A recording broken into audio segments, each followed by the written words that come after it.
Hello mga boss. Another laptop, another day. May tanggap tayong Acer Aspire 3. Ang unang problem mga boss, no power. Upon checking mga boss, sira yung keyboard niya. Kaya ayaw niya mabuhay mga boss kasi nga sira yung keyboard. Nandun po kasi yung power button niya. Pag sira yung keyboard, possible pwedeng hindi siya mabuhay dahil nag-short yung keyboard. Kaya ang ginawa natin mga boss, pinalitan agad natin ng keyboard. Ayan yung luma niya. Yan. Okay, pinalitan natin ng bago. Kaya nabuhay na ulit yung laptop ni ma'am. Baby pa ako. Yan, sinimulan natin dismantle. Yan, pinumbuksan na natin. Siya nga pala, ano siya mga boss, nakaribit yung keyboard niyan. Kaya baklas lahat mga boss. Kaya isa-isain mo siya. Tatanggalin mo yung board. Halos lahat mga boss.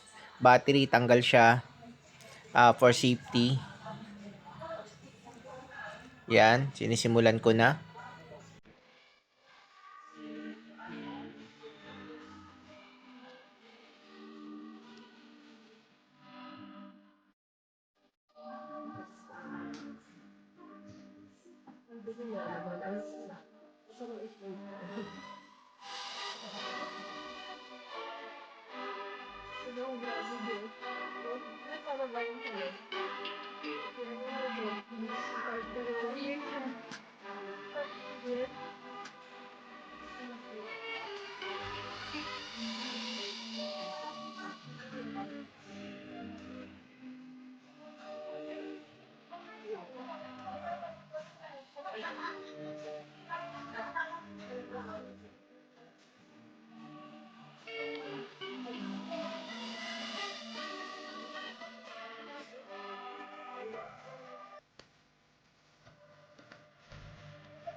Thank you po.